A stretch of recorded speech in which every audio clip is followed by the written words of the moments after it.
DOJ Rapid Response posted the following yesterday. Oversight Dems, referring to Congressmember Garcia and the Democrats on the House Oversight Committee, Oversight Dems should stop misleading the public while manufacturing outrage from their radical anti-Trump base. The Justice Department has repeatedly said publicly and directly to NPR prior to deadline, nothing has been deleted from the Epstein files. If files are temporarily pulled for victim redactions or to redact personally identifiable information, then those documents are promptly restored online and are publicly available. All responsive documents have been produced unless a document falls within one of the following categories: duplicates, privileged, or part of an ongoing federal investigation. Let's just go through those very quickly. Duplicates. Well, we know, for example, that a number of FBI 302 reports, these are statements with witnesses, victims, and survivors, are being withheld. We know that there is a document manifest that was produced in the Epstein files. You can see it right here, right now. We've just posted it. Congressmember Garcia's posted it. Other members have posted it from the House Oversight, and others have posted in general. You see it right there. And the highlighted documents are the ones that are missing. And these relate to an individual who apparently is accusing Donald Trump of sexual assault when she was a minor, and these FBI 302 reports are missing. So if they are missing and they're nowhere to be found in the files, they're not being withheld on the basis of being duplicates. Because if there was a duplicate, like, do they think we're stupid, right? The Trump regime, like, if there was a duplicate, that means we would see it already. So you can't be withholding on the basis of duplicates if you haven't produced the original that the duplicate is based on. So that obviously doesn't apply. Privileged. Okay, what privilege are you claiming exists in an FBI 302? Are you saying that's a deliberative process privilege? The privilege between who and who? A survivor giving a statement to an FBI agent isn't deliberative process, or attorney-client privilege refers to internal types of communications, which also, as I'll explain in a little bit, shouldn't be withheld. And then it says it can also be withheld if it's part of an ongoing federal investigation. All responsive documents, meaning all the documents that we're supposed to produce, they've been produced unless it is a duplicate, privileged, or part of an ongoing federal investigation. So are you saying that Donald Trump is under federal investigation right now? By the way, that's what the House Oversight Dems asked. So records of FBI interviews with a survivor, the Democrats write from the House Oversight Committee, of Trump's alleged sexual assault of minors, of little children, little girls, aren't duplicates. There's no privilege. Are you saying that there's an active, ongoing federal investigation into President Trump?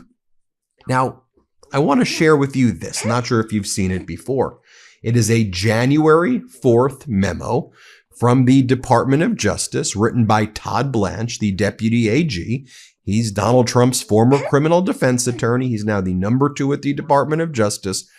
He's the guy who interviewed Ghislaine Maxwell in Tallahassee, Florida. She lied through her teeth. Then she got moved to Club Fed. She's getting that VIP treatment in Camp Bryan, Texas, right? And now she's invoking her Fifth Amendment right against self-incrimination, despite the fact that all of her appeals are over. She's been convicted of child sex trafficking. It's been affirmed by the Supreme Court, so she's already incriminated because she's been found guilty of child sex trafficking.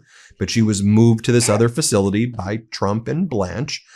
In any event, so Blanche writes this memo. Look at it. It's dated January 4th, 2026.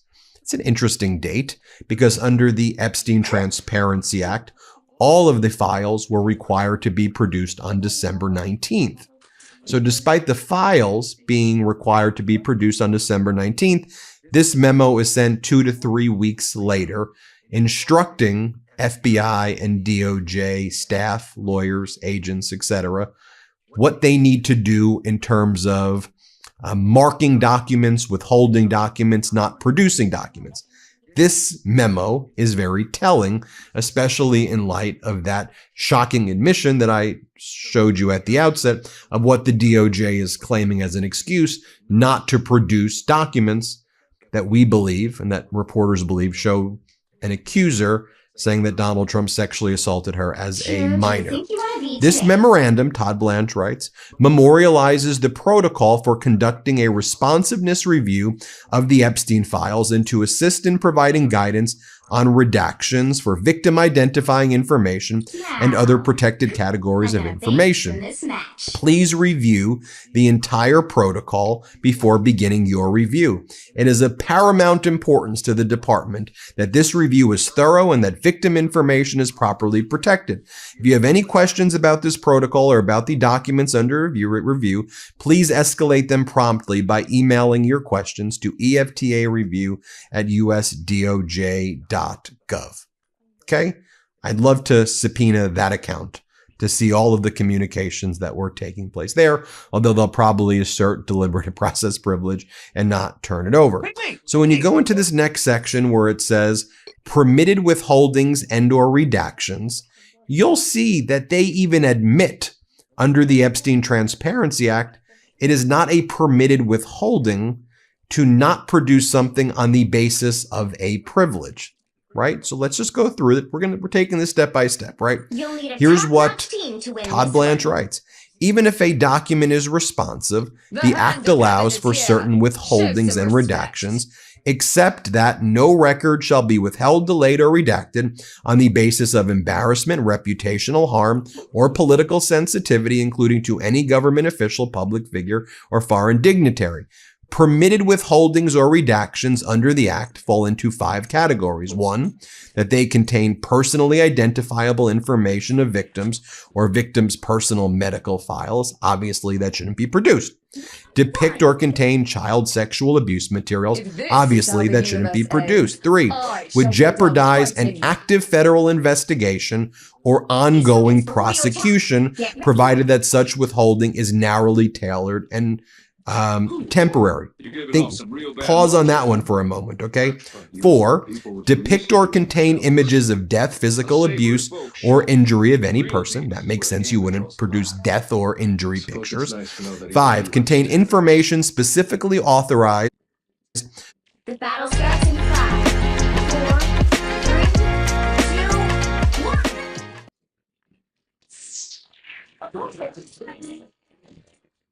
Mon Dieu! 10 people took a speedboat from Florida to try and bring down the Cuban government. 4 of them were killed, at least 1 may have been an American citizen, and this is all happening as Cuba spirals deeper into a humanitarian crisis. The U.S. is ramping up pressure across the Caribbean, and we inch closer and closer to a potential war with Iran. Right, because there's a lot to break down, let's start with Cuba. Yesterday morning, Cuba's Interior Ministry said that it detected a Florida-registered speedboat roughly 1 nautical mile off of the coast of its territorial waters. And when troops went to investigate, the ministry said that the people on board opened fire, injuring the commander of the Cuban vessel. And in the confrontation that followed, you had 4 people on that speedboat being killed and 6 injured. Now, at first, it was unclear who these people were, but in a follow-up statement, you had the ministry claiming that the boat was carrying 10 armed individuals who, quote, intended to carry out an infiltration for terrorist purposes, with authorities saying they seized assault rifles, handguns, Molotov cocktails, bulletproof vests, telescopic sights, and camouflage uniforms. And then you had the ministry identifying 6 of the detained and 1 of the dead, claiming that all were Cuban nationals living in the United States, with most having prior criminal records. And they highlighted 2 in particular who were allegedly wanted for involvement in planning or executing, quote, terrorist acts in Cuba or Iran. Also, they say they arrested another man on the island who had been sent from the United States to guarantee the reception of the armed infiltration, and said that person had confessed. Right, and all of that is according to the Cuban government. There's also been outside reporting that adds to the picture. The boat's registration reportedly matches a 24-foot Proline motorboat built in 1981 with a typical capacity of 8 to 10 people. One of the detained men appears to be the same person previously interviewed by a US-based outlet that has long called for regime change in Cuba, described by the host as a legend and a former political prisoner who said he wanted to help Cubans achieve the freedom that is needed. And you also had the brother of one of those who were killed speaking to the Associated Press, saying his brother was a truck driver and an American citizen who had lived in the United States for more than 20 years, but had fallen into what he called an obsessive and diabolical quest for Cuba's freedom, with him saying that no one knew of the plans, and adding, only us Cubans who have lived over there understand. They became so obsessed that they didn't think about the consequences nor their own lives. As far as the U.S. response, the U.S. Attorney's Office for the Southern District of Florida says that it will pursue answers measures through every legal and diplomatic channel available, and noting that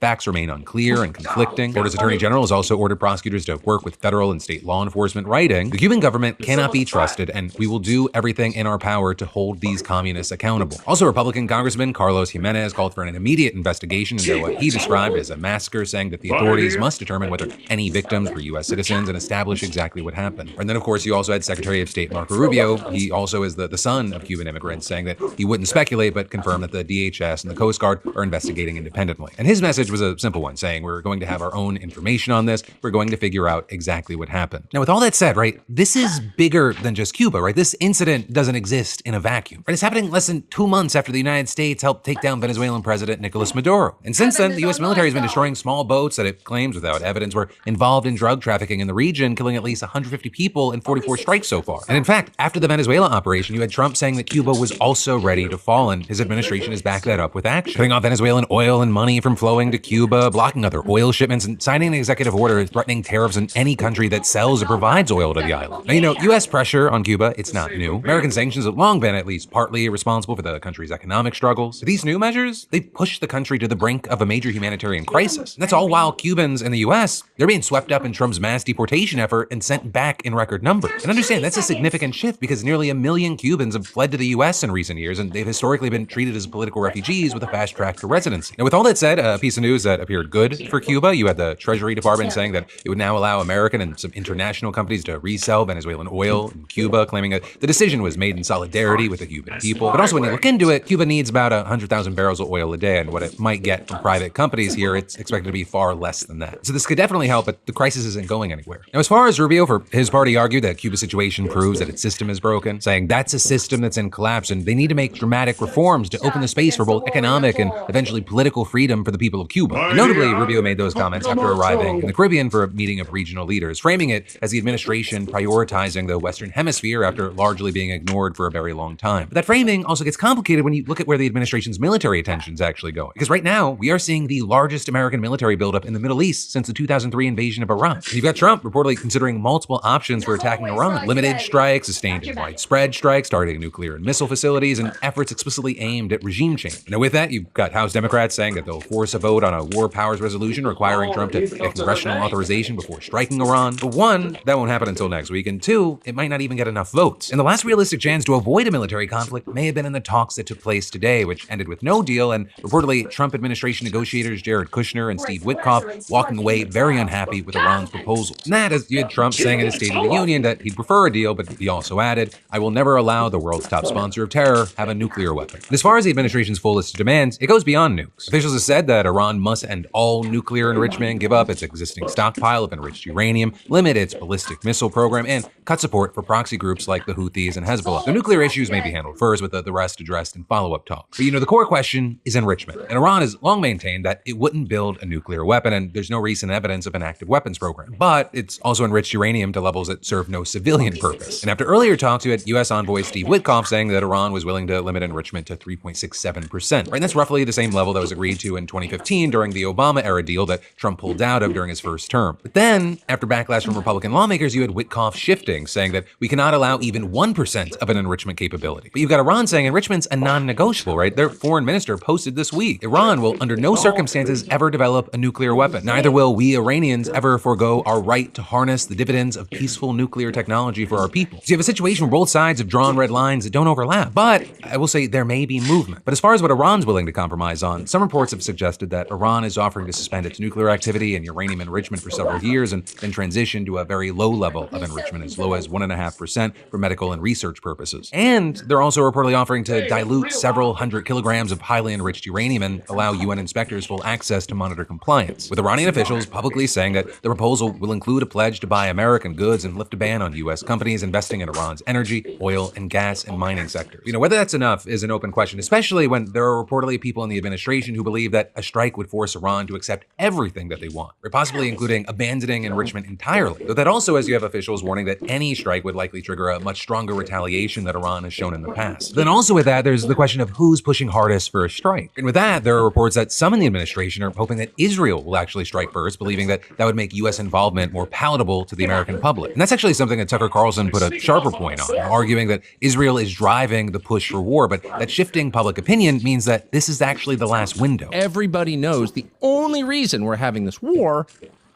is because Israel wants it. This is their last chance, they believe. This presidency is the last presidency where they're going to have unequivocal bipartisan support. Period. What's so amazing is that Israel, which at least is acting in what it perceives to be its own national interest, is joined by its shills in the United States, of course. But really, its only other ally in this is the American news media, whose job it is to tell you the truth and inform you as to what's happening, to tell you, hey, wake up. The world could be changing, and it's going to affect you and your family. That's their job.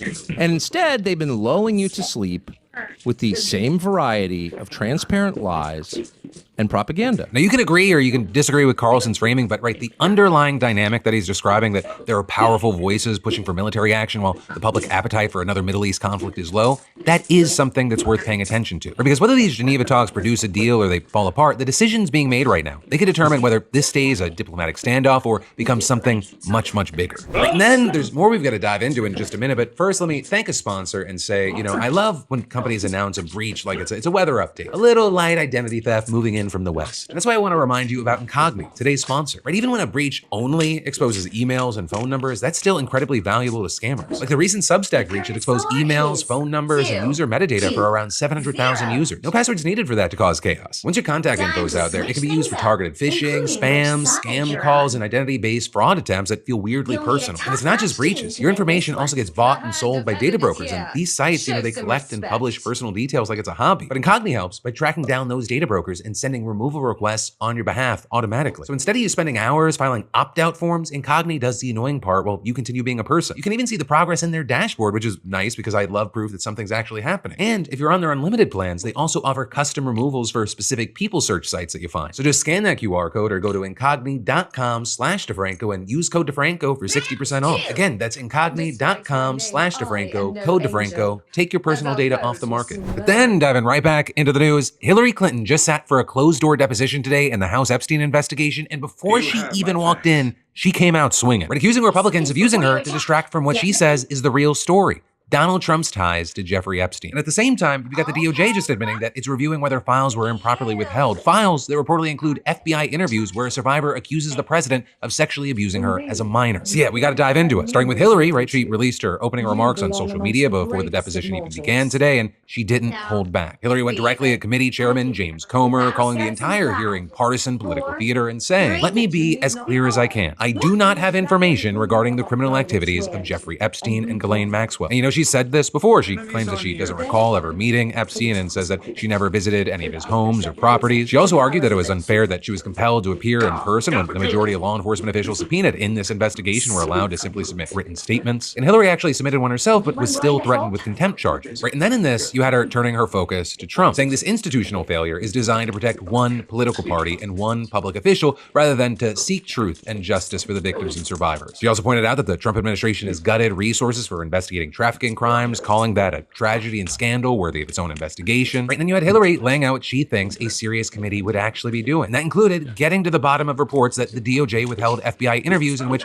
a survivor accused the president of the United States heinous crimes, as well as subpoenaing anyone who asked which night there would be the wildest party on Epstein's island. Maybe your sharpest line being, if this committee is serious about learning the truth, it would not rely on press gaggles to get answers from our current president on his involvement. It would ask him directly under oath about the tens of thousands of times he shows up in the Epstein files. That last point, it matters because it's not just rhetoric. Multiple reports now have alleged that the DOJ withheld records from FBI interviews where an unnamed woman accused Trump of sexually abusing her when she was a minor. Under the White House, they tried to minimize these reports, but yesterday you had the DOJ saying that it would review whether files were improperly withheld. And that is significant. It is not a confirmation, it is not an admission, but an acknowledgement that the question is serious enough to warrant a review, or if we're being honest with the state of things, the theater of a review. Now, all that said, you had Comer pushing back on the partisanship accusations during a press conference this morning. The Democrats have just as many questions for the Clintons as the Republicans. So this isn't a partisan witch hunt. This was a motion,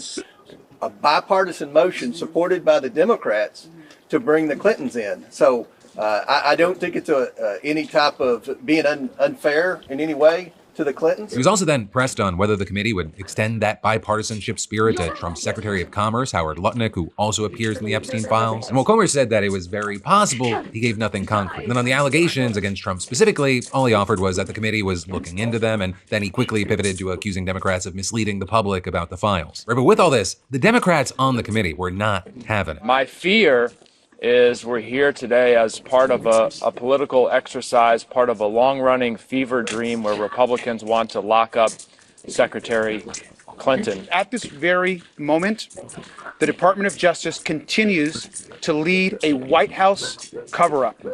And we're going to be demanding, even over these next few days, that the remaining files that have not been released get released to the public.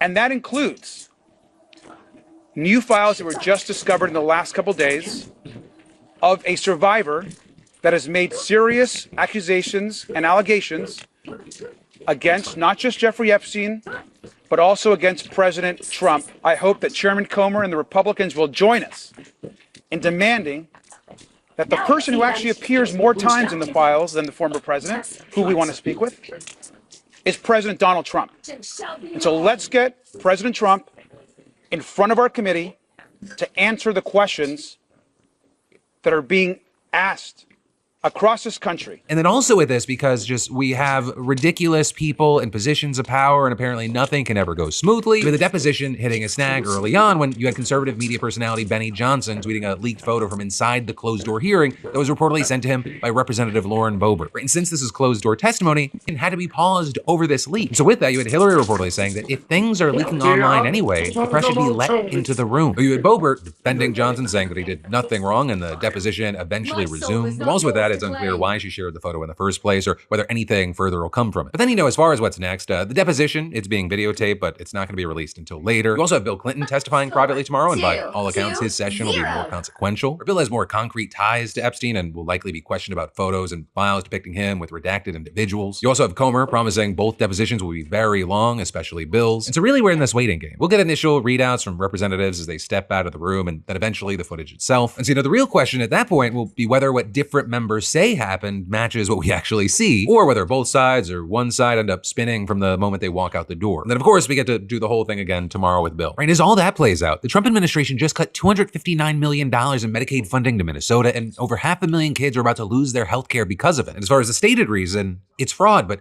the closer you look at who's being targeted and why, the harder it gets to take that explanation at face value. Right, so yesterday, Vice President J.D. Vance and CMS Administrator Dr. Oz announced the funding freeze. We have decided to temporarily halt certain amounts of Medicaid funding that are going to the state of Minnesota in order to ensure that the state of Minnesota takes its obligations seriously to be good stewards of the American people's tax money. And certain amounts meaning $259 million.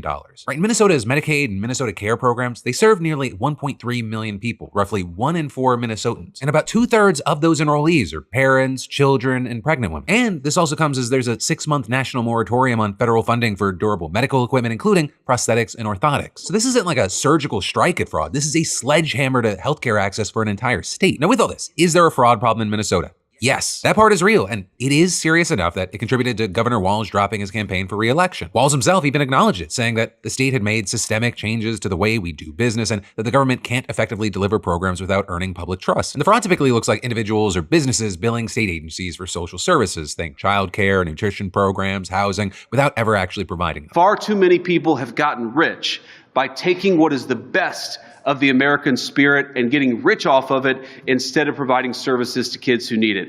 That is stopping today. And there is a legitimate structural issue. Federal dollars were flowing.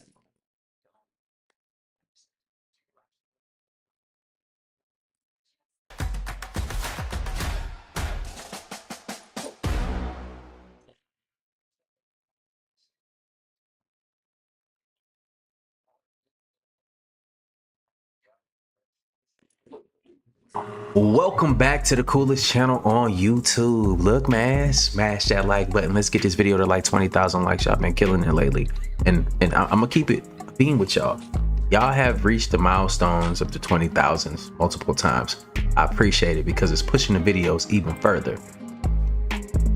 I did order the infrared technology so that I can walk around And I might have told y'all this already, but look, I'm just so excited to see these damn lizards out here if they out here in my city.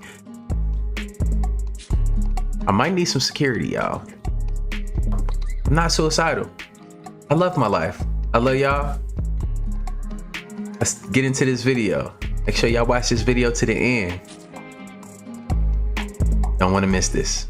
Bro, what is this? Yo! Look at this! I'm so like, bro, what is this? This is the rawest shit I've ever seen in my life. Is it real? Like, what is this?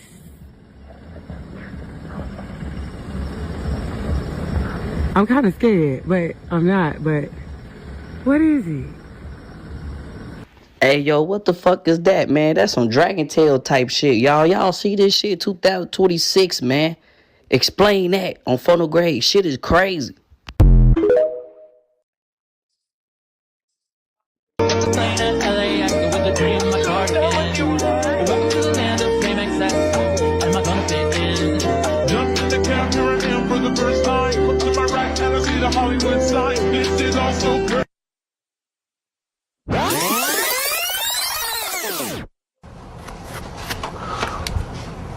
Could you please give us your name? Jeffrey Epstein. Yeah, I came in with the saw. Ooh, yeah, I came in with the saw. Bitch, I play red wrong. Yeah, bitch, I play red wrong. Yeah. A video found in the recent Epstein Files dump shows Jeffrey sitting in front of a webcam. And in a doorway in the background, we see some sort of humanoid entity. It has a large bulbous head, and it's standing in the doorway of a room. It's not a static figure, because as you can see, it moves toward the end of the video. It has a humanoid body, but a large bulbous head. The video's grainy, so it's hard to make out any other features, but some people claim to see large eyes as well. Could this entity be something similar to Lamb, who was summoned from a different sexual deviant in 1918, one Aleister Crowley?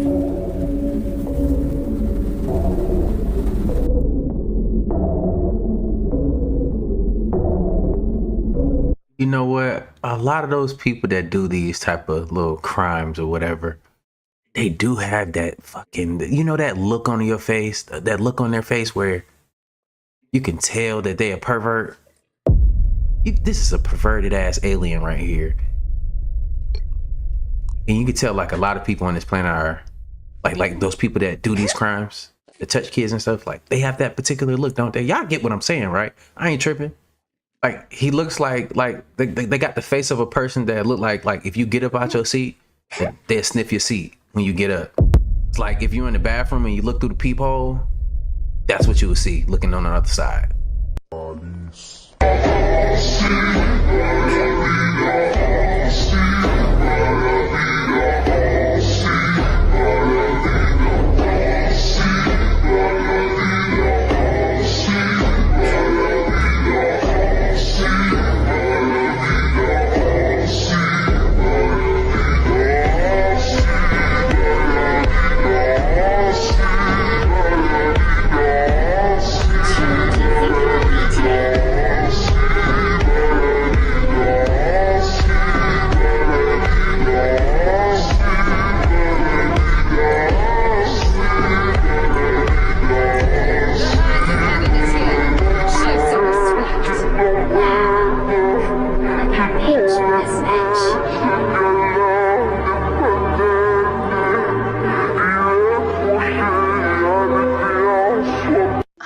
Ready for this rabbit hole? Ghislaine Maxwell's sister, Christine Maxwell, is the co-founder of the corporation that the FBI's counterterrorism division used to surveil the footage from 9/11. She also had her hands in Magellan, which, if anyone remembers many, many years ago, was the first curated internet search engine. But that's not even what's crazy. Stick with me here. The data mining and the software company that the FBI's counterterrorism division used was called Chiliad. This is where it gets crazy. Leslie Benzies and Sam Hauser are the presidents of Rockstar Games, which are the ones that created GTA, and Leslie Benzies was actually the lead developer for Grand Theft Auto. Both named in the Epstein files, but who remembers Mount Chiliad in Grand Theft Auto 5? If you're not a gamer, that's okay. There was a place on the map in Grand Theft Auto 5 that you went to, and it was supposed to be this really mysterious Easter egg. And at 3 a.m. specifically, you could see UFOs and aliens. And if you look, it had this symbol on the map, which to me looks like the all-seeing eye, but I see a line through it. And those little marks all around it, which is esoteric symbolism. The horizontal line being a perception or a threshold that crosses between the veil or different realms. And those little radiating marks around are called emanation marks, which basically means revelation or energy being activated. So what does Chiliad mean, and why does it hold so much significance? And it really makes me wonder if all of this is connected on a much deeper level than we can even imagine. You gotta understand, they use symbolism and everything. They tell you the stories because they feel like if they put it out here, then the karma is not going to come back on them, the galactic karma. But it would be best to come alone. That's not true. Men are not I don't think that's true. Let me know how y'all feel about that in the comments down below. I don't think that they can get rid of it that way. They're trying to do whatever they can do to not get the smackdown laid on them. That shit is coming. Like I said, they cannot see since 2012, Operation Looking Glass. They're very uncomfortable because they cannot see and they cannot manipulate what's happening past that time period. So now you see them crashing out in many different ways. Jesus says that the end would be like the days of Noah. We've been in the days of Noah for a lot longer and this is a part of the crash out than you probably realize. Could confirm that the spike protein is produced in the deltoid muscles where the vaccine is administered, injected. But we could show it in almost all organs, more or less explicitly. And here you see a case where we show the testes, and you can see that in this 28-year-old man who had a healthy son and who died 140 days after injection, the spike protein is strongly expressed in the spermatogenic organ in the testes, and you can see there are almost no spermatocytes in here, but it's strongly expression of spike protein in the spermatogonic tissue. Not one single spermatozoon in this, and a strong expression of the spike protein. This is not a scientific comment. If I were a woman in fertile age, I would not plan a motherhood from a man who has been vaccinated. Okay, so Genesis 6, when men began to multiply on the face of the land and daughters were born to them, the sons of God are angels, this is brought up in the book of Job, saw that the daughters of man were attractive, and they took as their wives any they chose. The Nephilim were on the earth in those days and also afterward, when the sons of God came into the daughters of man and they bore children to them. 2021, La Quinta Columna shared videos of babies that had black eyes. The timing of these videos would correlate with about 9 months having passed since the COVID jabs were administered in November and December 2020. It is unknown whether these babies' black eyes were caused by their mother and or their father having had a COVID jab. There is at least a correlation in terms of time. Alex, buddy. Alex. This little one clearly has black eyes.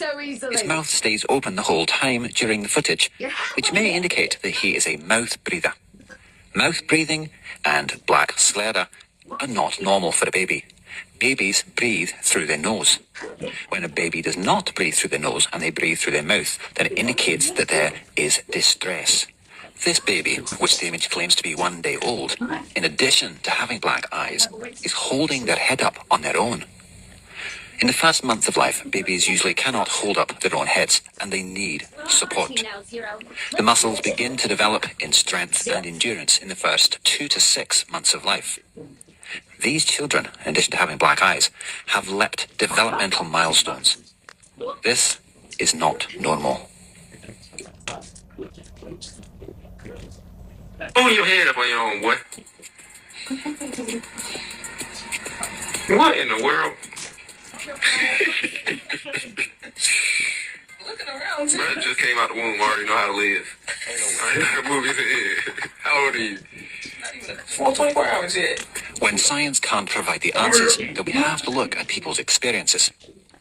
In 2012, a book was published named Black-Eyed Children, which was full of descriptions of encounters with children matching the description of the babies that we saw earlier in this video. For me, the very first thing I think of is in Numbers 21, the Lord sent fiery serpents among the people, and they bit the people so that many people of Israel died. So when a serpent bites you, the actual term for that is injects. It injects venom. Just like, it's not just in it's in like everything right now. So this applies to everybody. The cure to be healed was for the people to look at the bronze serpent on the pole. If you know your stuff, the healer is now Jesus. So we need to look to Jesus. I'm not making these videos to fearmonger, but to hopefully wake you up and cause you to repent, read the Bible, pray, that type of thing. Get your house in order, because I think it's much closer than most people realize. Then coming with the nonlinear junction detection, because we felt our hypothesis was those who were suffering from the Havana syndrome or anomalous health incidences is the new acronym, that there was something unique within that person that was allowing them to receive these signals. And what the nonlinear junction detection was detecting is positive results for semiconductor materials or semiconductors in these people, which ultimately led to surgical removal of biosensors. And one of my earliest cases is the Bonnie Kellerby case. He thought she was crazy, but we were able to show proof on this journey that she wasn't. Okay? He did.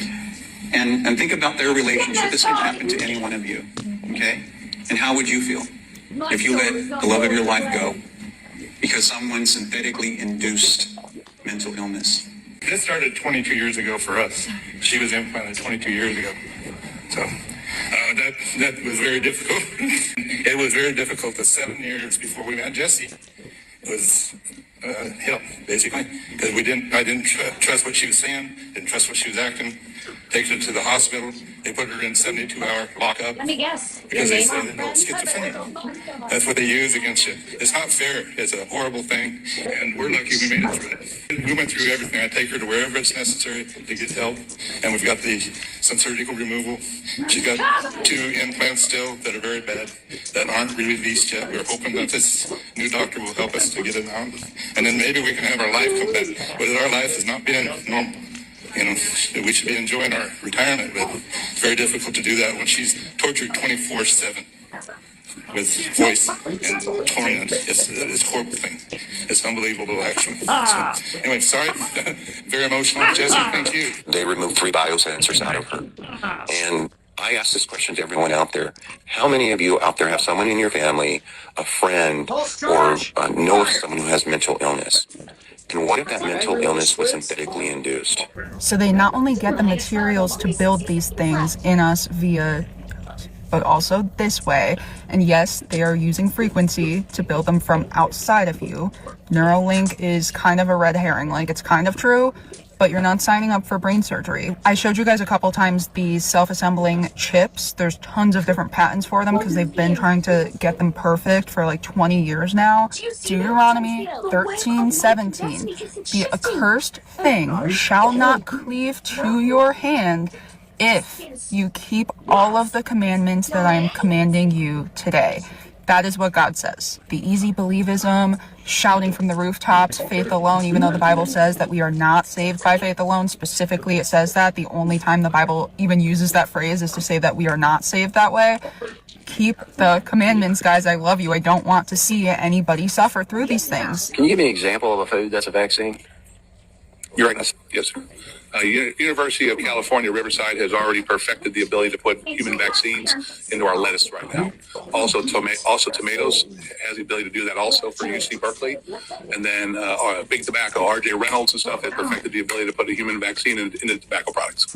And it's in all foods. It's not just tomatoes or tobacco or whatever else they mention. They're finding it when they scrape the plaque on grass-fed cows' teeth, like living cows, because it's being So they're eating the grass that has it on it. So this isn't a matter of like, oh, what are we going to do to avoid it? Yes, I do think we should all parasite cleanse and do heavy metal cleanses. But at the end of the day, it's all about God. It's all about Jesus Christ that will pull us through this. And it is time to wake up. Stop putting your faith in fake politics, left versus right. This person's going to help me. That person's going to save me. No, Jesus only. You turn your TVs off, stop reading your newspapers, you put your cell phones down, you become a better person. But the people that control this world, they keep you on the edge of your seats for a reason. They want you to believe that this war in Iran is about some kind of weapons. No. They don't want you to know that Iran have a Stargate that take you to a different star constellation. Most of the people you see every day, not really people. This video is about to get a little dark and a little deep.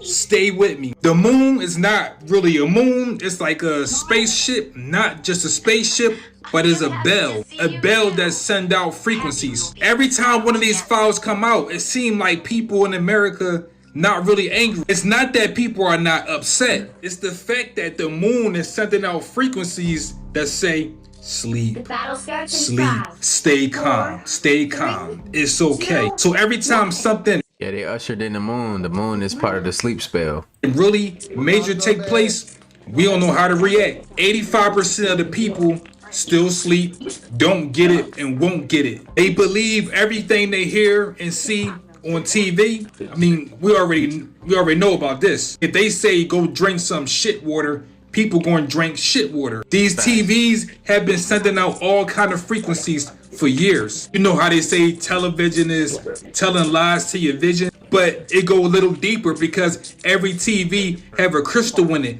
and that crystal attacks your pineal gland. This planet we live on is really like a farm. Yes, it's a farm. I should say a loose farm. Every time you argue with someone, you get mad, you get upset, you let off frequencies off of your body. Some people say they are fallen angels. They're not really fallen angels. They are interdimensional beings, meaning they can come in our dimension, leave our dimension, and go back to their dimension. They can start all kind of chaos here and go back home. So many people believe that this next war is going to be physical. It's not going to be physical or mental. It's going to be spiritual. The veil has been lifted. Spiritual world and the physical world is really thin. And when people finally see, they're going to lose their mind. I mean, half of the world already lost their mind, but it's going to get much darker. Heaven is on my side. You are what they fear. And your time is here, baby, not near.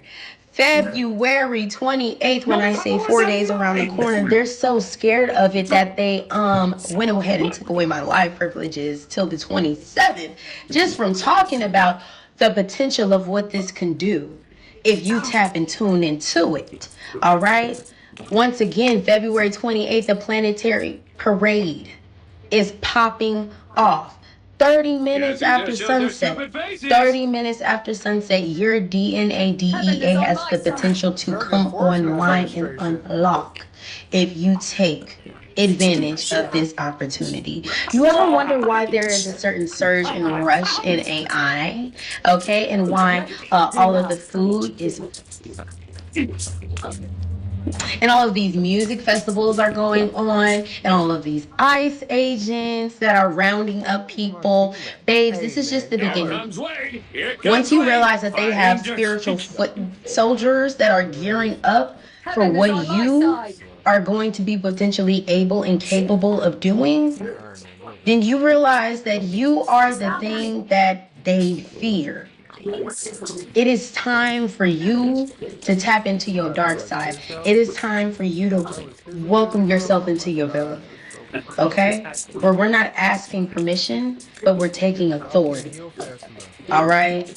The ring of fire is awakened for a reason. The Leviathan is active for a reason. And there's not just one, but there's like 3 of them that are popping off. Yeah, so, That's fun. And then also you have the Ring of Fire, where you have all of these volcanoes that are all of a sudden active. You have the great ancient Ethiopian volcano that caused the Ice Age that is popping off. You have Yellowstone that is active. You have the underwater Chile volcano.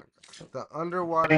5 gases at 300 feet. You're smoking their gas today because they drop this gas only on technically advancing communities on the planet. Okay? Every 4 to 6 weeks. So you can be getting it today. Just the tip of the iceberg. Alright, can you back up? I think we have found who brought the last reset. We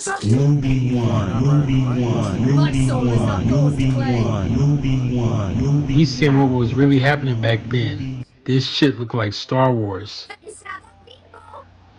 Just be saying anything, I think bro. we That's have found not real. what brought the last reset. This video is from the Vatican, hidden from us all. However, the truth must be revealed and always come to the light. Pyramids. I can't do that. Trendsetters of the entire world, and let it be known worldwide. I'm Newbie One.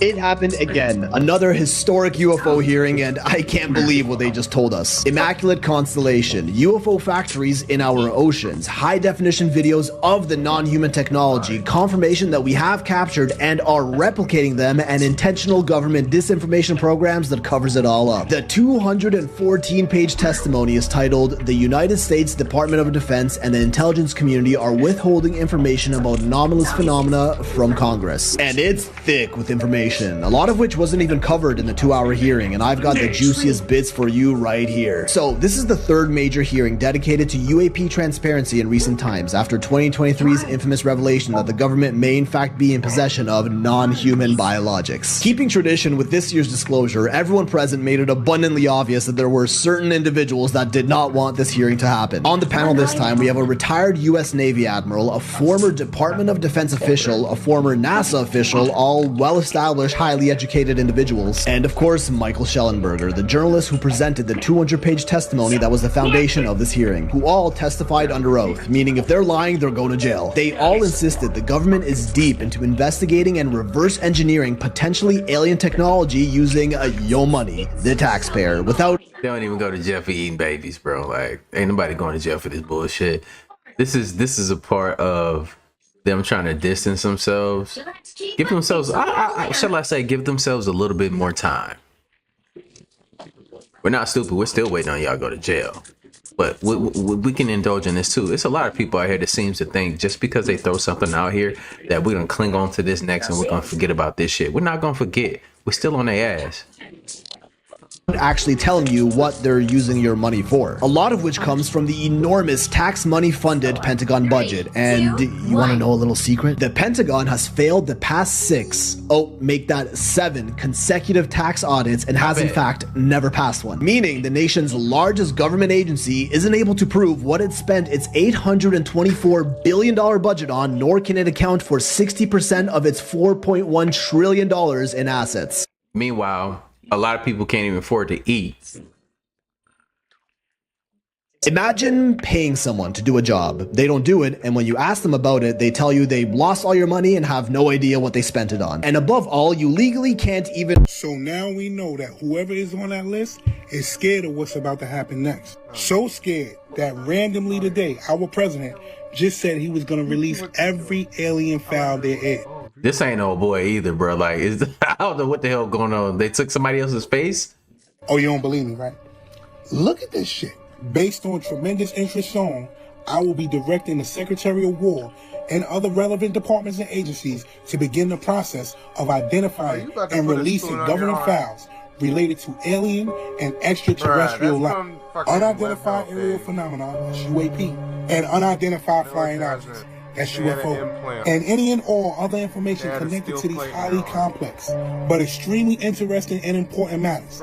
God bless America. Obama was on that podcast and mentioned one thing about aliens. Cut it short after that. And today, our president said, due to the fact that he mentioned that, he's going to be in big trouble because he mentioned confidential information. Now, remember I said before, apparently this year was going to be the year of disclosure. Regardless of what's going on right now, remember I said they're trying to get people comfortable just in case something happened. You had talks of 3-Eye Atlas all last year. You had Anna Paulina Luna saying that she was going to expose some things about aliens. You had multiple people speaking about these things. But because Barack Obama said something about it, now it's time to expose it. I really need y'all to pay attention. Because I also said, and this is for entertainment purposes only, I'm going to put it in the form of a question. What if it is an alien invasion? Pay attention. I think I am predicting things in my art. Because this is what I have painted based on what I feel. And right now, this is feeling very real. Everyone is feeling away over this Epstein shit. These buildings represent the system that we are all victims to. And this is all of us unified together, ripping this system down. Look how colorful. It's an array of human beings. This is my prediction. I got other predictions. This is my other prediction. That's coming soon. Sure. Many of y'all have been having dreams about some of the scenarios and how they can play out. It's been an influx of people that's been having dreams about the scenarios, including myself. But one thing I can say is that regardless of what happens, we gotta stick together. I think we will. In the times that we need each other the most, we do stick together. And I remember going into the military, right? And there's a lot of racist. It was a lot of racist white people that I was in basic training with. Or villain, I'm not judging. For real. They knew it. But we went through so much together in basic training that they had a new outlook on life, and they admitted it to us. We were segregated at first, but going through hardships and pain together, it did bring us. Everybody started to get a different level of respect. We all worked hard. We all put in work. We accomplished our mission together. I remember this one time.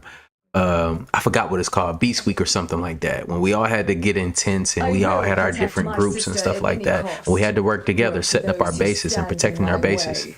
And our TIs and stuff left. And they had this thing where you can like take each other's flags, but you had to invade them, right? So pretty much we put our minds together. I don't play. We act like we were the higher ups, hiding our ranking and stuff like that. We were just bold. We walked in there, Why would I do that? act like we were the instructors and took everybody's flags. First night, you know, because we all came together on one accord and we all thought together, we acted together. And, you know, at the end of graduation, everybody was, you know, showing each other, like bringing the kids and introducing their kids, because they were teaching their kids this bullshit. Hate black people. They used to say we're ain't nothing but takers and destroyers. Real shit. But at the end of it, like I said, they were introducing us to their children and apologizing and stuff, because they were passing that shit down too as well, and they understood that that was a bad thing. They learned that shit from somewhere else too. Just like the system that we trapped in today, we all learned bad shit about each other, different demographics of people. But it's not always like that, you know. And in reality, we're all people that's just going through shit, and we all been lied to, manipulated. But that's no excuse for us becoming adults and acting appropriately, not being idiots. So yeah, I have faith in us. Real talk. Some of us ain't gonna make it because we just stuck and ignorant and stuck in our ways. But like I said, what side are you gonna choose to be on? Choice is yours.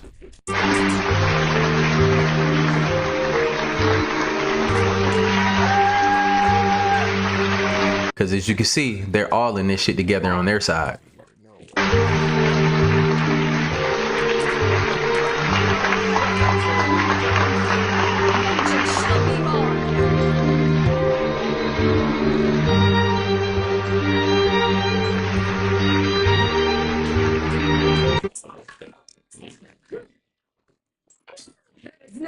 Done personal work for the Rothschild family in France. Well, specifically, I talked to Elie de Rothschild, and so I mentioned that earlier. So he represented their whole family, so there have been a whole bunch of people. I mean, most of them I never would have met, but I knew Elie. He would say, like, I'm providing financial advice to the founders of Google. I'm providing financial advice to Jeff Bezos.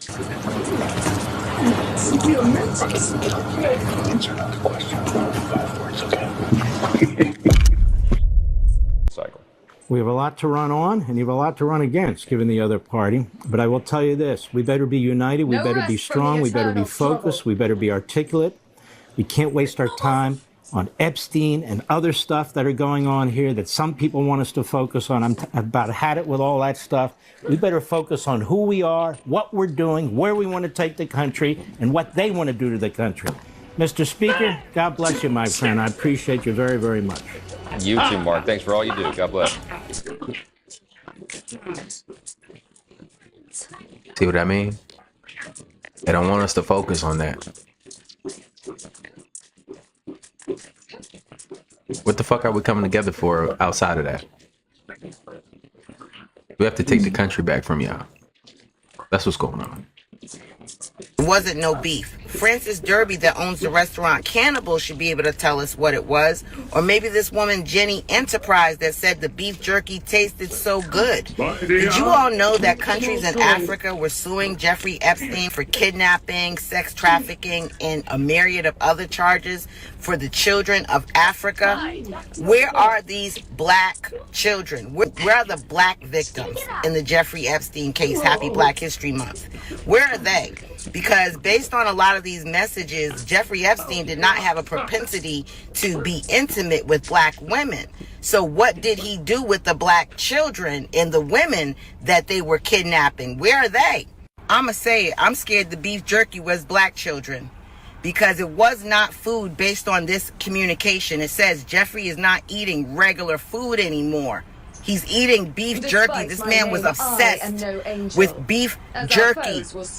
Writing his chef, Francis Derby, damn near ready to fire the man because he was missing out on beef jerky. Yeah, so we just... Big breakfast, and I'm hungry too. Absolutely, guys, here we are. Joining us right now is Chef Francis Derby from the newly opened the Cannibal LA. There's Cannibal in New York, but this is Cannibal LA. In Culver City. And you have like a special brunch thing going, right? Yeah, so we just opened for brunch. We actually just opened. Just opened about... At least it got the thing is, though, like, with a name like that, like, there's only a certain type of people that's going there eating there. Just with the name alone, I would never go there. Let me know in the comments down below. Am I tripping about that? Am I going too far? Or are they going too far? Like, let me know in the comments down below. Just based off the name alone. That shit don't bother nobody? Because some of y'all probably want to eat some human meat. You want to try it? Just go ahead and admit it. 2 months ago, we just started our brunch program. So one of the sandwiches that we're doing on the menu right now is called our Double Down. It's a sandwich that we created with, instead of bread for the bread, we're using hash browns. My goodness. Yeah. Gluten-free. Gluten-free. Heavy on the carbs, though. A little heavy on the carbs. This sandwich has a little bit of everything. So this has bacon, and it has ham, and it has sausage. We do all our sausage in-house. So... You have, what else? You have sweet stuff in here, too? Where's that? It seems like I got everything here. You got a little bit of everything here. Avocado, I see it right there. So this is the ham we're going to be using today. I got a ham right here. You leave me alone. Thank you. I see you've got all this meat here, from the nose to the tail, or as we say, from the rooter to the tutor. That's the truth. Yes. Is that what we say? Yes, the rooter to the tutor. We're going to use all of the meat. Right. I'm a vegetarian, but it's fine. Get your meat on. Well, we got vegetables too. I love you. I brought cauliflower. I brought... Love that. broccolini today. Yes. We got all kinds of goodies. And what is But- this right here? So this is actually a culatello, which is a kind of a kind of prosciutto. Okay. This one comes from Salumeria in New York. Okay. That shit don't look like no damn bacon at all. Y'all know what that look like. That's human bacon. Deal with in New York that we brought out here to LA. Okay. Come on. And your big eggs, which we love the sound of those eggs frying. Yep. So pretty much. You did that like a pro. You've done that before? I've done it a couple times. A few Now, times. this is not bread. So this is not bread. So these are the hash Hash browns. So basically, we're gonna take the hash browns. Yes. Right. Hash Oh my browns goodness, are gonna it go down. smells so good. We've got our ham. Mm-hmm. I just like to wilt it a little bit, kind of. Yeah. Not overcook it. Yeah, I'm not trying to fry it too hard. Right. Just kind of get that little wilt Yes. going on, and then that goes on. All right. Once the ham's on, we go with a couple pieces of bacon. Not a lot, because you're getting a little bit of all the meats, right? Raw ass ham and some raw ass bacon on But there. like one piece of bacon. Yeah. Then we have this is our whiskey maple sausage that we make in house. You got the bacon, you got the ham, you got the sausage. Do you have a cardiologist? Yeah, exactly. He is doubling down on the meat. We have one on staff. There you go. He's got the meat. So then for cheese, because you gotta have cheese, of course. Of course. And a breakfast What would it sandwich. be without cheese? Baby, you can do it. Look how pretty it is. I'll join you. How about that? Okay. Yes. All right, ready? There we go. Dave got the meat. And it is delicious. Delicious, a mouthful. delicious. The Cannibal LA is in Culver City, straight from New York. This is Chef Francis, and trust me, from the rooter to the tutor, they got the meats for you. You are going to love it. From the rooter to the tutor means something completely different for them. They're eating that ass. Be right back. And I know that you're gonna go, what? He goes, there's a lot of things people don't tell you about parenting, especially dads. A lot of people keep dads in the dark. Like, first time you hang out and hold your kid by yourself, your d- gonna get hard.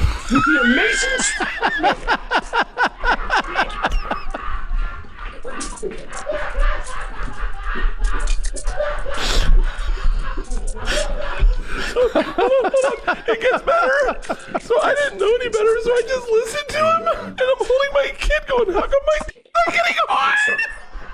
I want it to get hard. I'm counting on you. Be wary of this location. I thought something was wrong with me. And so I told Leanne. My d- got hard when I held my kids. Ocean's spectacular. I said,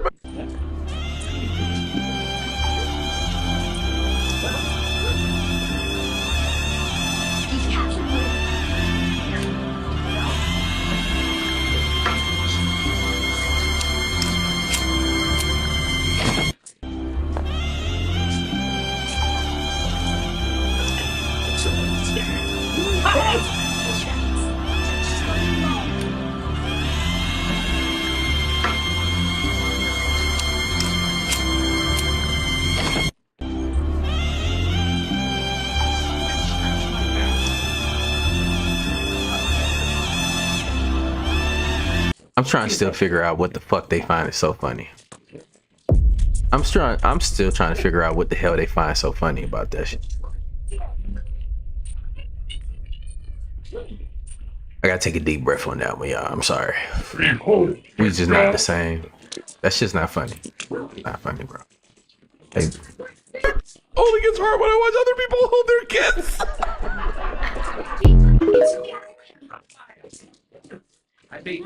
hey, when y'all ready to walk these niggas down,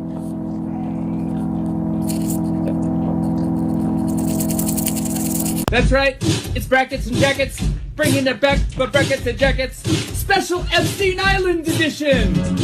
That's right, folks, Epstein, Jeffrey Epstein, the man with the island, which is suspiciously close to Haiti. Heaven is on my side. That's right.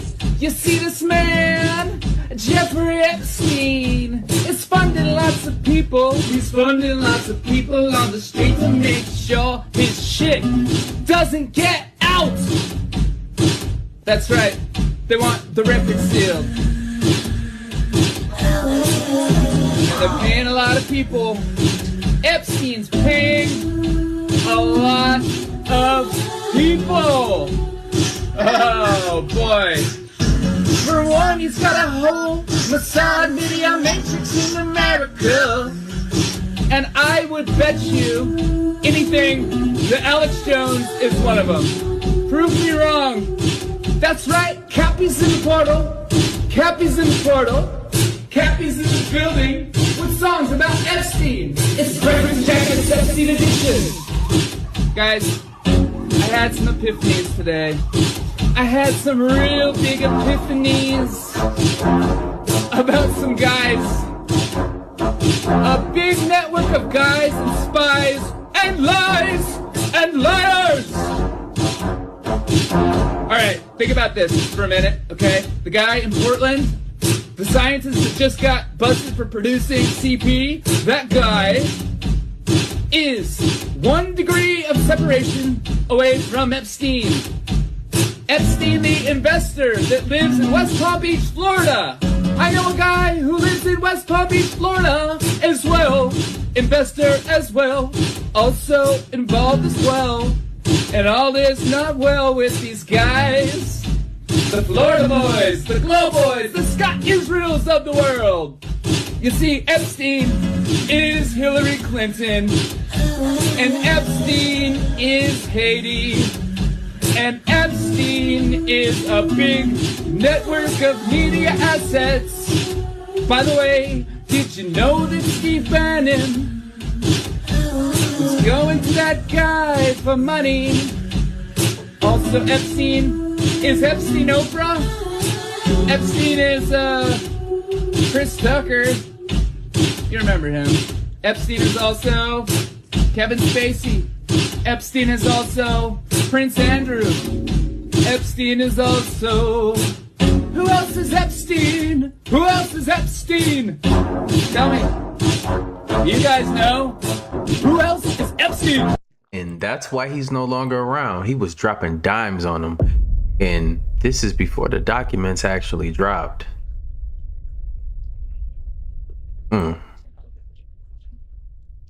Damn.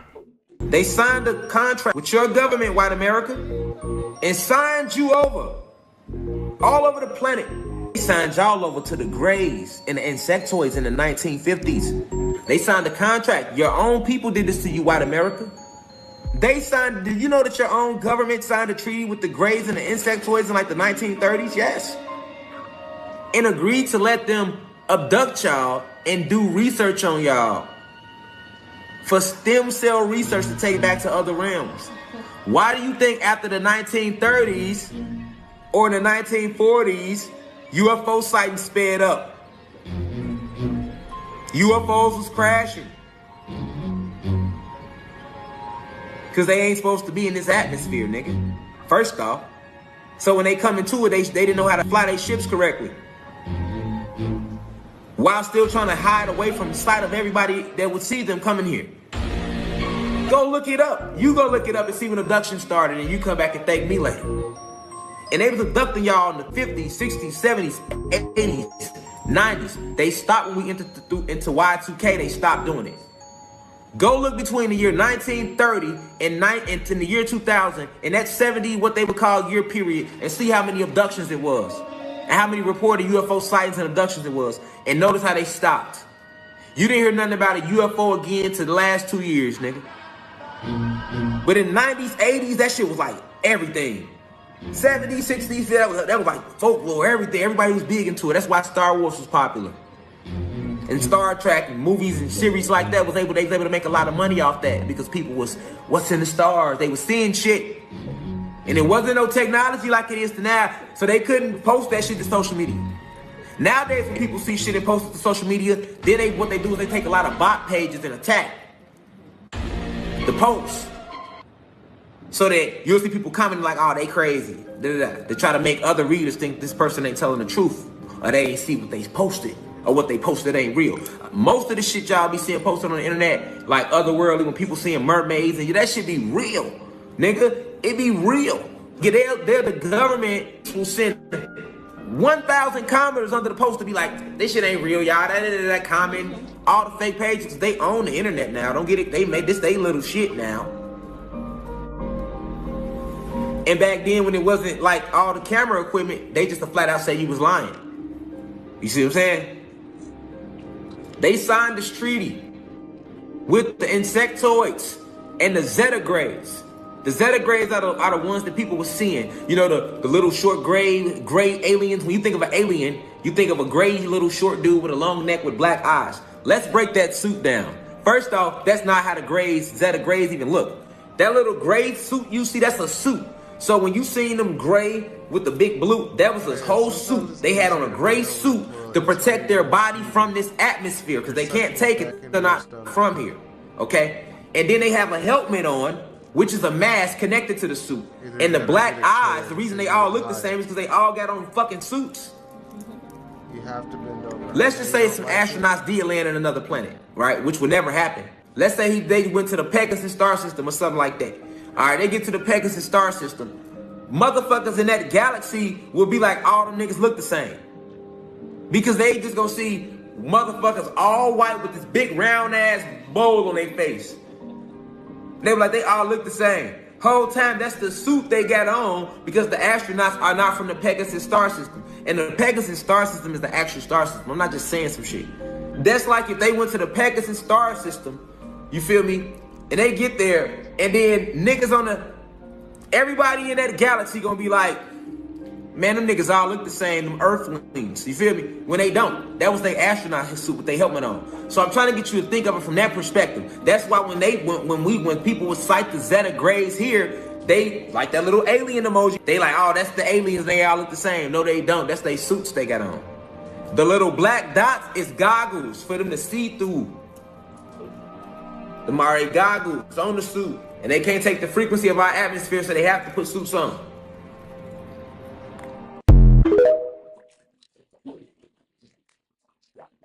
Our differences worldwide would vanish if we were facing an alien threat from outside this world. And yet, I ask you, is not an alien force already among us? The gravest error a thinking person can make is to believe that one particular version of history is absolute fact. History is recorded by a series of observers, none of whom are impartial. RF-4 jets spotted and took photographs of a huge carving in the desert over 1,000 feet across. No tire tracks and no footprints. The Germans had a settlement on the moon, they had a settlement on Mars, and they were doing this as early as 1939. Between the age of 16 and 17 years old, I was transported to the moon, and after 20 years, I was age regressed back in time and then returned to civilian life. Extraterrestrial spacecraft have appeared over nuclear missile installations and have completely powered them down. We put together programs that went all the way out into the galaxy, not just this galaxy. According to some estimates, we cannot track $2.3 trillion in transactions. This money is going into underground military bases and secret space programs with technology far beyond what many of us could even realize. Everything we learn is designed to program our minds away from the truth. This film is the red pill that wakes you up to what's really going on in the world. And at some point, this is all going to break open. The more you get involved, the more compromised you become. They may actually kill you.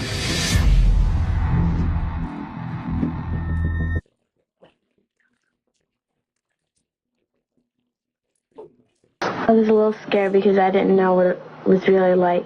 I thought that little creatures would come out of it and do stuff to us. Afterward, when I went to bed that night, I barely slept. I got up many times, opening my window just to see if it was out there or if it would come back. I thought, I probably couldn't tell this to anyone because no one would believe me, because I wouldn't believe it if someone had told me before. The object that I saw was at least the size of a football field.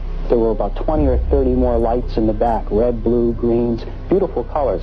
It looked like a Christmas tree in the sky. It didn't look like an airplane to me. I'm familiar with airplanes. I was an aircraft mechanic in the Air Force for 3.5 years. Planes, when they fly in formation, I don't care how tight they are, they have a tendency to move up and down, in and out, so forth and so on. These lights never wavered. They stayed exactly even as it was one object and made the slow turn. I looked up, and right over my head, virtually, and it wasn't far off, it was right over my head and very still, there was a rim of lights in the shape of a triangle. It was just a tremendous object. It was anywhere from wingtip to wingtip, about 50 or 60 yards. These were very, very unusual lights. I've never seen anything like it in my life. And so I pulled my car over and I had to take a look. And then one night, he spotted this one round object. And that's when he called me and he said, quick, let's get the camera. And we did. Oh, good God. I don't know. I'm going to tell you something, honey. I don't know what the hell it is. It's rotating. 9,000 odd people have seen this thing, or whatever it is, and they all just can't be crazy. Bob and Lori have 2 children. They are concerned about what they saw in the sky. They also wonder why the government hasn't investigated the event. Their concern is shared by David Scarpino, an accountant who works in New York City. Scarpino, a family man, has publicly called for a government investigation. He and others, like Bill Healy, a meteorologist at the county airport, made this demand at a town meeting. Public furor has been led by County Clerk Dennis Sant. Sant feels that a government investigation is indicated by the fact that eyewitnesses have all reported seeing the same thing. You know, the movement was almost like a probing movement. It was very slow, and it stopped periodically and stationary, where it just came to a standstill, and then it would move to another position, and the movement from one position to another was just extremely slow. Now, the speed at which it was going at that point was very slow, because I had to walk at a very slow, deliberate gait to keep up with the lights. Every step I took, it moved a little bit. It moved in a very straight line, very slowly. There was absolutely no noise. When I walked away from it, at that point, it started to rotate virtually, almost as it was on an axis. It didn't make a big loop, it just rotated. It appeared, as I said, to rotate in the sky, change lights. Aircraft, I don't care how well precise you want to be in flying those suckers, you're not going to be able to make them move 90 degrees. All right, this thing did apparently rotate. You can't do that with aircraft. I know what it wasn't. It wasn't an ultralight. It wasn't a blimp. It wasn't gas. No one's tried to tell me what it was, but I know what it wasn't. The government didn't come to me as a rational individual. As an accountant, I like concrete things. I like evidence. For them to say that I didn't see anything without really talking to me and investigating it means that they were trying to hide something. And that was my feeling from the very beginning. They know something, okay? They know something. Either they know that there's something up there, and they want to investigate it themselves and don't want other people trying to handle it, or they're doing something. But if they're doing something, then let people know about it. They start to give you more disclosure. That means they're about to start rolling out some real physical things. Something that we all can feel is happening, or is about to happen pretty soon. Everything is going to all of a sudden change. I can tell you from personal experience, there's technologies that far exceed whatever y'all think that y'all know. Most people don't know, and I'm not judging you or anything for it, because, you know, they keep everything a secret, even from people that have security clearances. It's on a need to know basis, not just based off of your clearance level. If it requires you to know, you would know. Sometimes you be put in situations where you'll see it and you can't unsee it. But if you speak about it, who's going to believe you until you start to see these things? Just like for many years, I've spoke about these topics, and I'm not trying to be funny. You see other channels trying to mimic what I do, but they don't have a complete story of what's currently happening. A lot of people come to this content, come back to the channel because they understand, like, okay, they're actually telling us these things. You were telling us that these people was eating babies. You was telling us all of these things about the technologies that we're about to see, and you have been seeing. It's a lot of this stuff is real, but I'm happy that you can recognize for yourself that these things are currently happening. But we have our own technology that we got from somewhere else, and old tech that we always had. They're just trying to master it, per se. I don't know how far they are at mastering it, but I do know that there's other things out here in the universe, interdimensionally. So they're not just out here in space, it's interdimensional. And the veil is thinning, and at some point they will be able to come through. And like I was telling you on the last video, it's the reason why Antarctica, it's a peace treaty there. That's because something big is trying to make its way out. Now, there's a lot of theories on that, what that could be. There could be the Elohim coming through, and that's the reason why they're trying to find Gilgamesh's, his tomb, which they already have. Try to duplicate his genetics so that they can clone him and bring him back to fight against the higher powers. Or the black sun is about to rise. And when that black sun rises, we're going to get a new spectrum of light, which shows everything. And they'll be able to step through the portals and make it back here and get rid of what's taken over. Now, this can go many different ways. A lot of people say Project Bluebeam. I get that y'all like, oh, Project Bluebeam this, but they only can get so far with Project Bluebeam. I'm not gonna lie to you. They only can do so much with it, y'all. That's old tech. They're far beyond that at this point. They're not just gonna blue beam you. It's gonna be a multi-layered thing if that was to roll out. I only can say so much. There's technology that I do know of, that we have, where they can be in the clouds. It can look like a cloud, and you would never know. You would never know. This shit is just way over everybody's head, and at some point, we're gonna be able to see. And don't be surprised if you see millions of ships in the sky overhead of us. That's what I'm gonna say. Everything we learn in the establishment-controlled education systems is specifically designed to program our minds away from the truth. Physics is wrong. Medicine is wrong. History is wrong. Everything we are taught in textbooks is mainly wrong. And this is done purposefully so we don't understand how to move our bodies, how to feed our bodies, what really happened in the past, what technology can really do these days. All of these things, if we learn them, would help us empower ourselves, would help us actually understand what's really going on with our reality. The question is now, what are we going to do about it? Y'all are going to think I'm crazy. I think these files are about to be that UAP disclosure that many of us that follow that phenomena have been looking for. I've already told you, I do not believe that island guy was a human. I think that motherfucker was a Draco reptilian. I do. And if you know anything about aliens, then you know the reptilians feed on suffering. They feed on pain.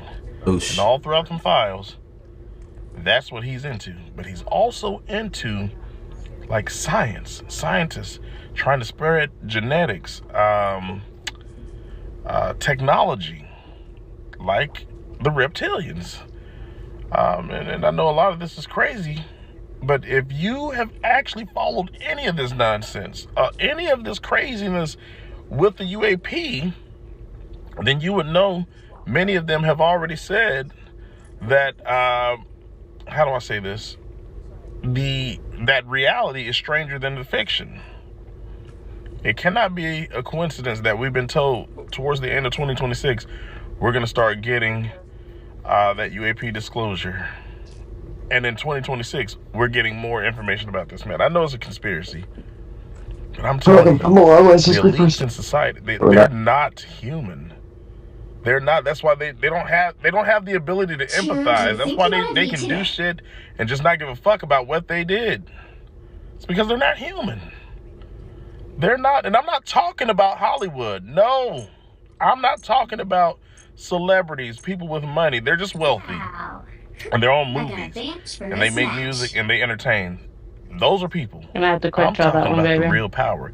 The people that create all of the suffering that we have globally. I'm Arlo Prada. And they are never held to account. So I do this. What I do. J.E., these files are... I'm willing to take my odds to Vegas. Somehow these damn files are going to tie all that shit together. Religion as well. You think about Christianity and Islam. Why would you ban fucking Wanda? They talk about demons and we have a Wanda on our gens. team. That's so stupid. We have a troll. Yeah, she's talking about the game, so they're gonna fucking ban. So they're gonna throw. We live in a strange world, and whoever would have thought, man, that we would grow up and find out that all of this shit was going on. Fucking, I already know what they're gonna fucking throw. Talking about good games. I know, yeah. I'm tired. I be up late at night. I know sometimes y'all be seeing on some of the videos, like it be having a time in a little red box where I be up 3 o'clock in the morning, like sometimes like searching, doing my research, downloading videos, reading into these files, and it's diabolical, man. It's what I thought it was. It's what I knew it was. You got to think. I used to fly with these people. Some of the stuff they talk about is most of the stuff they talk about is just not the average stuff that you would think people in these situations, the higher ups, would be talking about. That's another thing that changed my perception on life and what we live in, is being around the people. You know how you can be like, oh man, this is my favorite celebrity, and you meet them in real life and they're an asshole. Or they're just completely not what you thought it would be. That's why I don't have expectations on people anymore. I don't have expectations on people, places, or things anymore. I just like to be free-willed and just go with the flow. I can feel and sense everything around me. 4, 3, but getting around these people, you understand it's a lot deeper than that. When you're an empath, when you're somebody with some type of telepathic, like, you're tapped in, because most of us do have it. Some of y'all are calcified. You can decalcify, you just have to do your own damn research. This is not about that type of video, but when I was around some of these people, they can intercept your thoughts. I can hear them. I can taste their energy. And they got kind of scared and they shut it off. Some of these people are not human. Some of them have been replaced. Some of these people are clones, but some of them are not what you think it is. And I think that's another one of the things that we're gonna find out pretty soon. I've been saying this for a very long time. We're gonna find that out very soon. I do think that we're about to figure out something about religion. Y'all gonna learn it for a fact on what that shit really is. And how they've had you programmed in many different ways. I'm not saying don't believe in a higher power or anything like that. I'm not one of those people. I'm not gonna kick your religion, whatever you believe in. Believe in what the hell you want to believe in, but the truth will set you free. The truth will definitely set you free. You know what I'm saying? I'm just hoping that everybody that watch these videos, you're on the right side of this thing. That you can vibrate with the right frequency to survive this thing. You have to pick wisely, y'all. Hopefully I see y'all on the right side of here. You know what I'm saying? Take care of yourself. Take care of your families. Look inside, man. Purge the bad things that you don't want to take with you. It's like moving from one house to another. Moving from a roach-infested house to a clean house that you upgraded to. You don't want to bring those roaches with you. So you want to leave all the baggage where it's at. Or throw it out. And move on to something better. You never want to bring, it's just like a relationship. Some people don't understand why your relationships always go to boo-boo. It's because Most of the time you bringing baggage with you. Those things show up, those traumas show up in your relationships. Until we dig deep and down inside and look at ourselves in the mirror and be real with ourselves, that's when we can change. That's when we can evolve. That's when you start doing your shadow work. It's not a bad thing. It's a great thing. Hopefully y'all can do that for yourselves. I'm practicing that. I'm doing that for myself. I'm trying to become a better version of myself every step of the way. That doesn't mean that we're weak. That makes you very strong when you're able to look at yourself in the mirror. Weak people are the ones that keep reacting to everything in the most bizarre way possible, lowest vibration. That's because they can't face themselves. The hardest thing to do is look at yourself in the mirror and keep it real with yourself. Let me know in the comments down below, what side of this thing are you on? And let me know the other topics that y'all that really touched y'all about this video. The world is changing. We have to change with it, or you're gonna get rolled over and left behind. Like I always say, spread love, because there's too much hate in this world. Love you guys. I'll see you on the next video. I'm out though. Bye. They're on your tail.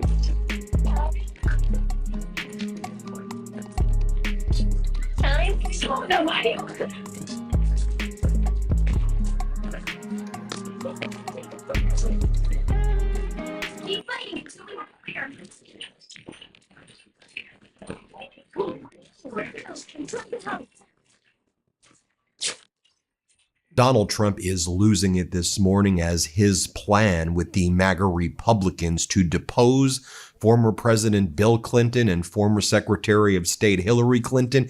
It is blowing up in Donald Trump and MAGA's face right now. So in Chappaqua, New York, you have Hillary Clinton and Bill Clinton's deposition taking place today. But what the press were asking the MAGA Republicans who showed up for these depositions, although they weren't at Les Wexner's depositions, but what the people want to know and what the press want to know is, why is Donald Trump covering up FBI 302 interviews from survivors who have accused Donald Trump of sexual assault when they are minors? So that was posed to James Comer. Comer, what do you have to say about that? Here, play this clip. Are you concerned that there has been a cover-up of sexual abuse of a minor by President Trump? There are missing FBI records. No, we're looking into the accusation by the NPR. We don't know the answer to that. We know what the administration says. We're still looking to get a definitive answer on that. Also, James Comer and the MAGA Republicans who showed up to Hillary Clinton's deposition in connection with Epstein.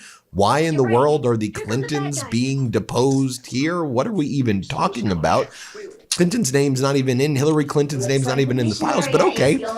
You wanna go there, Comer? All right, what about Howard Lutnick? Why isn't Howard Lutnick's deposition taking place? And watch what James Comer says. Here, play this clip. So we'll do one more question, go ahead. In the spirit of bipartisanship, would you then ask the Commerce Secretary Howard Lutnick to come testify? It seems like he has some information. That's very possible, and I think I think it's a good possibility that his name will arise in some questioning today. It'll be on my list, and I have an email I printed off for Hillary to ask about Howard Lutnick today. Okay. So we're asking again, and I want to remind everyone, we've already brought in Alex Acosta and Bill Barr for deposition.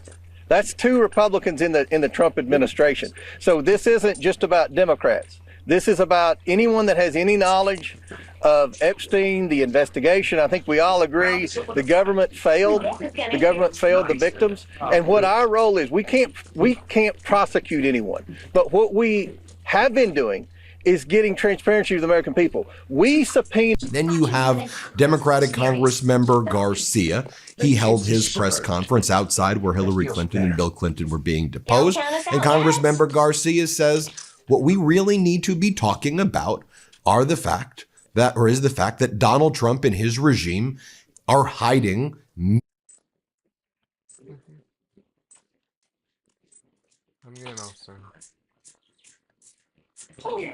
massive amounts of information from the Epstein files. And specifically, we know he's hiding files that are from individuals who say that when they were minors, Donald Trump sexually assaulted them. Those accusations are now being hidden. Watch Congressmember Garcia make it clear what should really be discussed right now. Here, play this clip. But I also want to say, which I think is very important, that at this very moment, the Department of Justice continues to lead a White House cover-up. And we're going to be demanding, even over these next few days, that the remaining files that have not been released get released to the public. And that includes ready to put on a show. New files that were just discovered in the last couple days of a survivor that has made serious accusations and allegations against not just Jeffrey Epstein, but also against President Trump, and about abuse that she suffered when she was a minor. We have seen the DOJ files and the archive manifest that clearly shows that the interviews and information around this survivor have been removed and are missing from the DOJ files.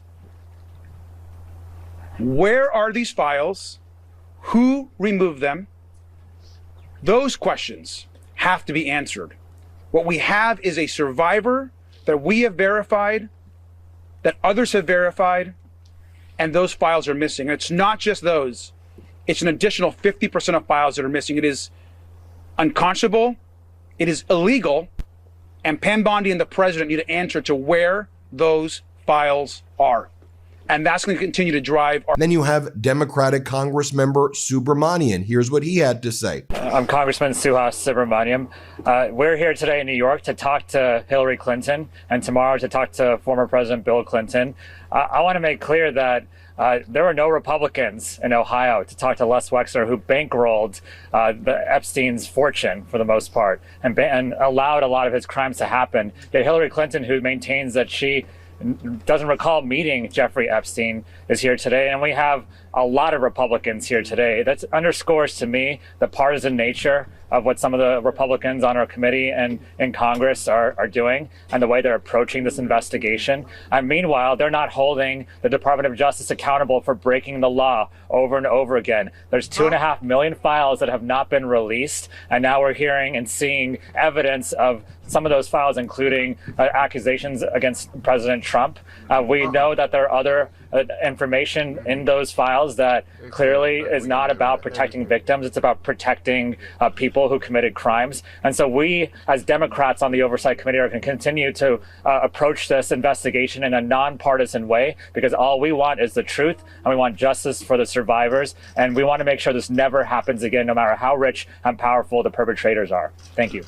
Also this morning, it should be noted that Borge Brend, the president and CEO of the World Economic Forum, remember that guy? Remember at Davos, he was the guy who was all chummy with Donald Trump. You see them on stage right there. Borge Brend remember he posted on January 21st, "It was a pleasure to welcome Donald Trump to Davos at a time of significant economic, technological, and geopolitical change. The World Economic Forum provides a platform for leaders from government, business, and civil society to exchange views on issues shaping the world." Well, that guy, Borge Brend, has now announced that he's stepping down from his position. He's quitting following an independent investigation into his relationship with Jeffrey Epstein. Oh, here's a photo of him and Steve Bannon as well. And so one of the things, first off, he was Norway's foreign minister, and then he took over the World Economic Forum in 2017. The recently released Epstein files, as EuropaReports.com, revealed that Brend had communicated with and met Jeffrey Epstein numerous times, despite stating he had not done so previously. Brend claimed that he was unaware of Epstein's criminal past, but the files show that he sent a thumbs up emoji to a link Jeffrey Epstein sent him of his criminal sentence. Controversy was also caused, Europa says, by Epstein and Brend ridiculing the wife of Benjamin Netanyahu and calling her Miss Piggy. I guess they use the name Piggy as well, the way Donald Trump refers to women as. But seems like it's the Epstein class protecting the Epstein class. But for Donald Trump, the message that he wants out this morning is that this is about the patriots versus the hatriots. Maybe, Donald, it's about the pedos and pedo protectors like you and your regime versus the people. Maybe that's the divide that we're seeing right now. The Epstein class and everybody else. Donald, I think that's how the American people see it. Donald, and then the Epstein class protectors all had to rush on state regime media this morning to protect dear leaders' fragile but rapidly deteriorating, cracking ego. So you had over here Perino interviewing MAGA Republican Congress member Pat Fallon, and so what do you think? The question was, what do you think? There seems to be a lot of questions that the Department of Justice may be suppressing files. What say you, MAGA Republican Congressman? And the MAGA Republican Congressman goes, it's Biden's fault.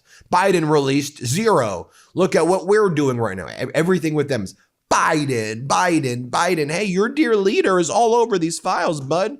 38,000 times in what has been released, potentially 1 million times in what hasn't been released. In what has been released, his name appears more than Harry in the Harry Potter series, more than God or Jesus in the Bible. But okay, go ahead and talk about Biden. Here, play this clip. For people that are following this story and are seeing that there's been a recent controversy, a question on whether the Department of Justice suppressed some of the information in the investigation that would have dealt with President Trump, how would you respond? Oh, not at all. I mean, just look at the data, right? Under the Biden White House and the DOJ, 0 files were released. No videos, no images, nothing. When we got control of the Oversight Committee, the Republicans released 65,000 documents, and the DOJ has now released 2,000 videos, 180,000 images, and 3.5 million documents and pages. We've been very forthcoming and very transparent. I'd like to know why the Democrats weren't interested in this when Joe Biden was president. Okay, Chappaqua is about an hour away. Whether you're planting now or later, Fast Growing Trees has everything you need to make your dream yard a reality, starting with the best quality and selection of plants delivered to your door. Fast Growing Trees is America's largest online nursery with over 1,600 unique trees and plants. They've been delivering trees and plants since 2005, so they know how to do it right. They have all the plants that your yard needs, like fruit trees, privacy trees, flowering trees, shrubs, and so much more. Fast Growing Trees makes it easy to get your dream yard. Order online and get your plants delivered directly to your door in just a few days without ever leaving home. Their Live and Thrive guarantee ensures your plants arrive happy and healthy, ready to thrive in your yard. All plants and trees are locally grown in the U.S. and cared for by experts before they ship to you. So I ordered a lemon tree from Fast Growing Trees a few years ago at this point, and it is still going strong. Every time I walk up to my door, I get hit with the smell of fresh citrus. It's amazing being able to grow my own fruit right in my yard without hiring a landscaper. Isn't that a direct quote? Doesn't he say that he inspects girls naked at beauty pageants because when you're the inspector, you get away with it? It's your job as the head of the beauty pageant. Isn't it that guy who found civilly liable for sexual assault? But go ahead, Fallon. Go ahead. Here, play this clip. Here we are. We made a lot of accommodations. We came to them, but we just want to find out the truth. We want accountability and transparency for the American people and for the survivors of. So this has never been done before, and a former president's never been compelled to appear before Congress. Is this where this is all heading as of today? Well, we've never had a former president either this close to a convicted felon either. I mean, it's problematic. Okay, but now they need their pivot, right? Oh, no, what did we do? Now everybody's talking about Donald Trump and the accusations against him in the Epstein files. All right, where are we going with this one? War with Greenland. So they start that again. Doug Burgum, Donald Trump's interior secretary, or someone says the secretary of the exterior, right? Why is the interior secretary talking about war with Greenland? But okay, war with Greenland Day again, everybody. There they go. We need to take it over. Play this clip. What else can you tell us about that? Well, Ambassador Whitaker has it right. This is a strategic importance. Think of it as a bookend, Alaska on one end and Greenland on the other, really providing the shield, if you will, to protect North America and the United States. Absolutely critical. And of course, there is more activity up there, both Russia and China active in the Arctic. And we need to make sure that the U.S. is, if we're going to carry on as they call it, the Donroe Doctrine, North and South America, free from these interests of our adversaries, Greenland is key. Some people have described Greenland as, one big piece of ice. It is 2.5 times the size of Alaska. Alaska, and Alaska is the size of California plus Arizona plus New Mexico plus Texas. Wow. And so the 80% of Greenland that it does have ice, the 20% that doesn't in Greenland is the size of California. Size of California with 50,000 people living there. There's such an opportunity for the Greenlanders, such an opportunity for North America and the United States in a partnership. Just like, again, when we bought Alaska, there was hardly anybody living in Alaska. When the United States bought Alaska, now 800,000 people and a major contributor to defense and a major contributor to U.S. energy. Then bring in NATO Ambassador Matt Whitaker, War in Greenland. Play this clip. NATO reportedly falling behind Russia and China in the race to build up icebreakers and other tools critical for the potential war in the Arctic.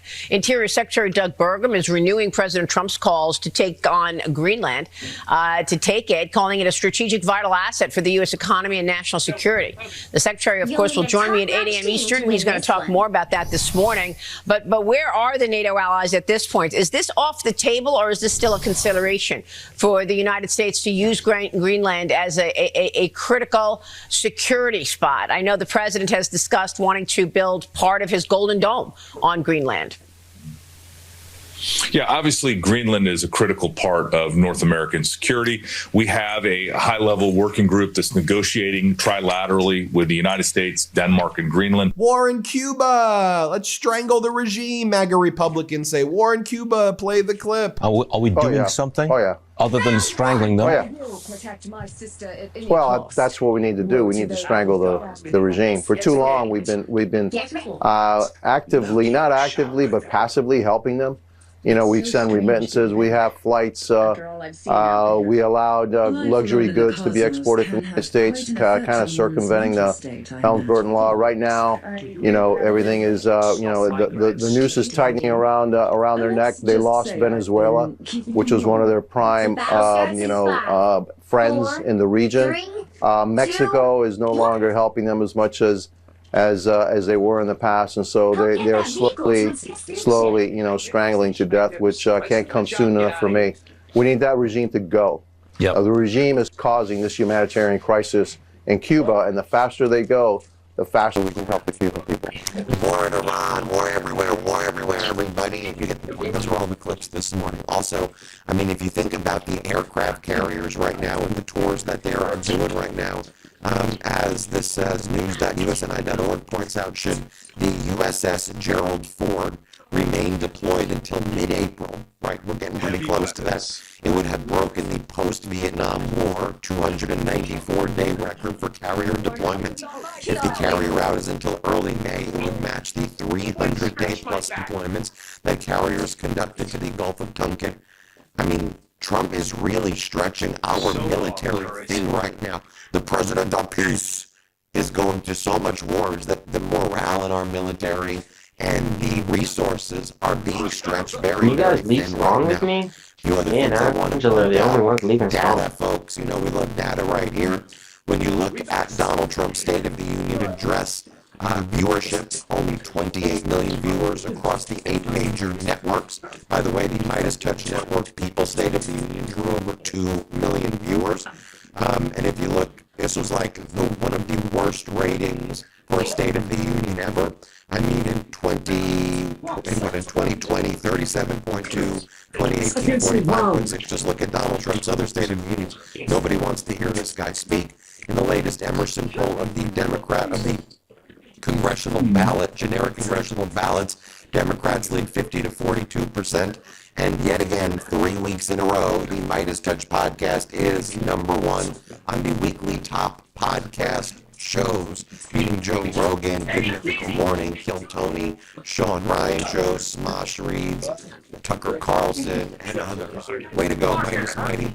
Hit subscribe. Let's get to 7 million subscribers. And make sure you subscribe to our audio podcast as well. If you're on YouTube and you like these YouTube videos, subscribe to our audio podcast by just searching Midas Touch. You'll like it there as well. Thanks so much, everybody. If you want to stay plugged in, become a subscriber to our Substack at MidasPlus.com. You'll get daily recaps from Ron Filipkowski, ad-free episodes of our podcast, and more exclusive content only available at MidasPlus.com.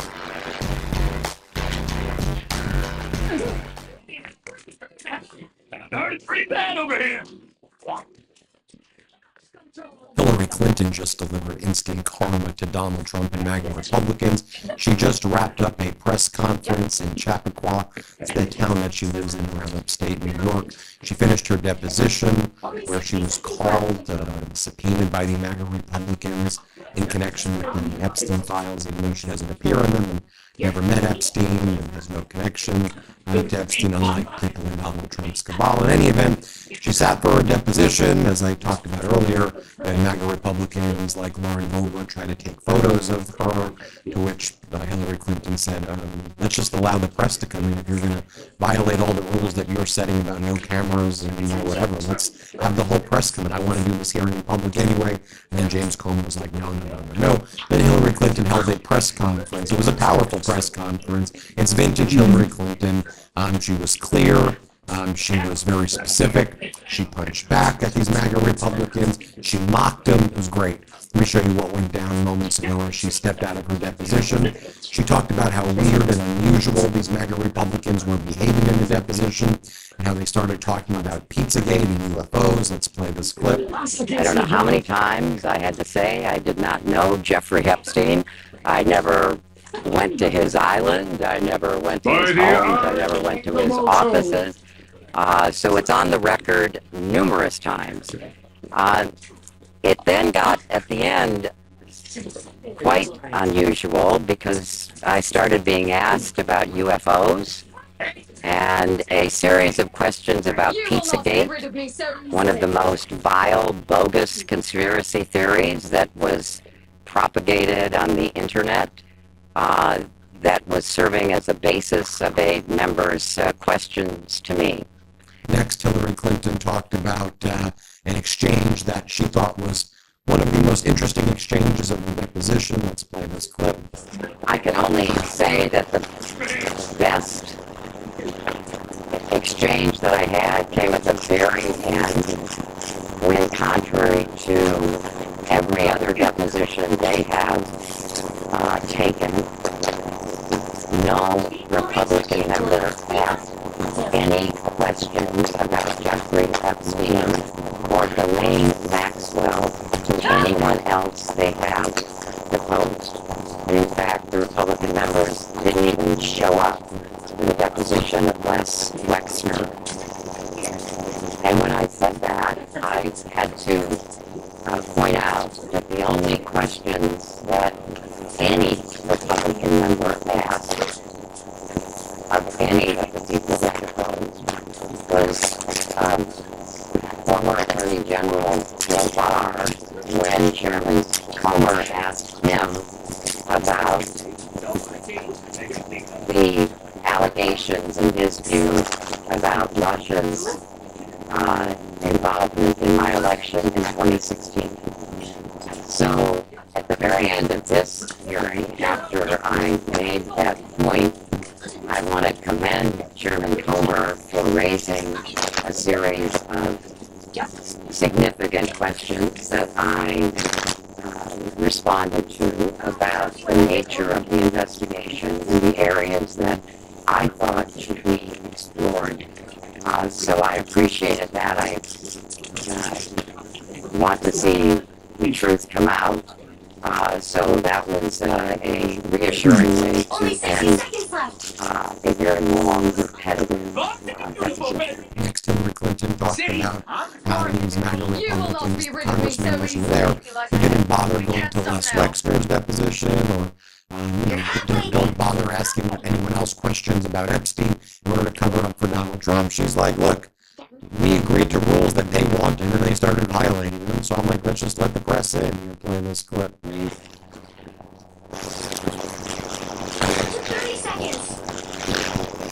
Hello, everybody. Good evening. Well, I have just finished testifying. I answered every one of their questions as fully as I could, based on what I knew. And what I knew is what I said in my statement this morning. I never met Jeffrey Epstein, never had any connection or communication with him. I knew Ghislaine Maxwell casually as an acquaintance. So whatever they asked me, I did my very best to respond. It was disappointing that they refused to hold a public hearing, so I wouldn't have to be out here characterizing it for you. You could have seen it for yourself. We had asked for that. We think it would have been better for the committee and its efforts to gather whatever information they are seeking. We had a bit of a challenge in the beginning because we agreed upon rules based on the fact that there's going to be a closed hearing at their demand, and one of the members violated that rule, which was very upsetting because it suggested that they might violate other of our agreements. So we had to cease the hearing for a period of time until we could get assurances that no rules would be broken going forward, and we returned to answer questions repetitively, literally over and over again. I don't know how many times I had to say I did not know Jeffrey Epstein. I never went to his island. I never went to his homes. I never went to his offices.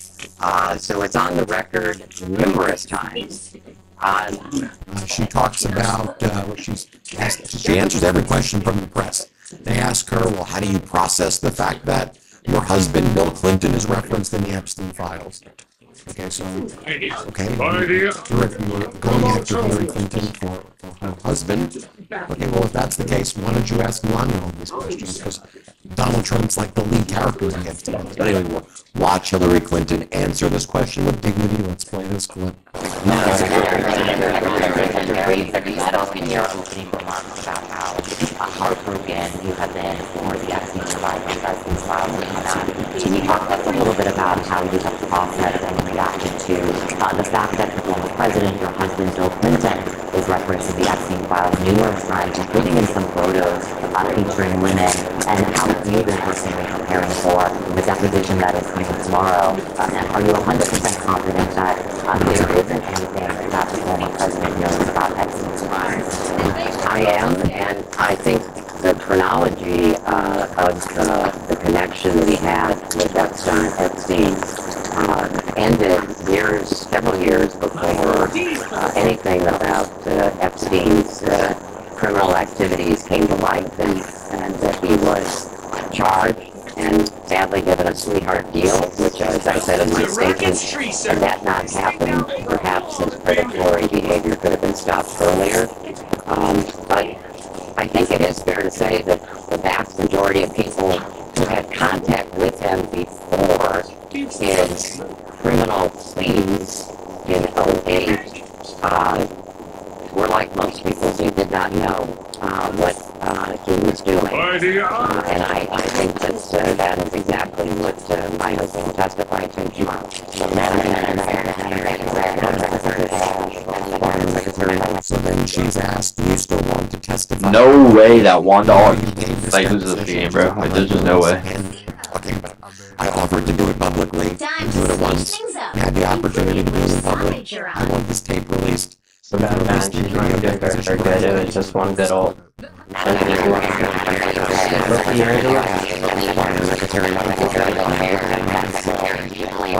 Bro, I know you didn't just say lock in.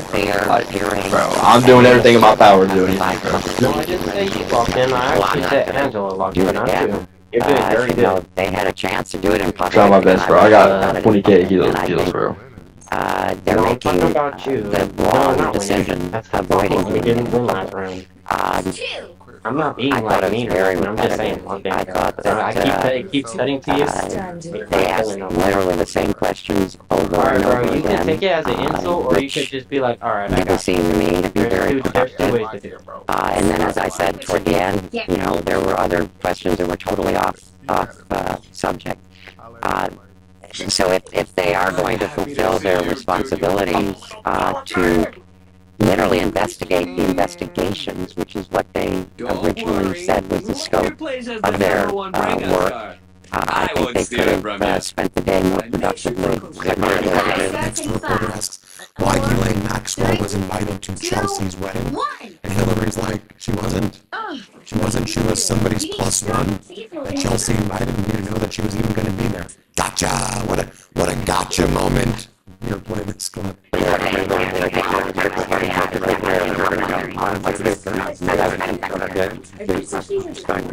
Can I ask, why was Hillary Maxwell the Chelsea Clinton's wedding in 2007? She'd already been mentioned in a civil lawsuit by Virginia Giuffre before that. Jeffrey Epstein had already been convicted before that. She came as the plus one, the guest of someone who was invited. And then Hillary Clinton says, I don't know when the video is going to come out there, but I want it out as soon as possible. Let's play it. I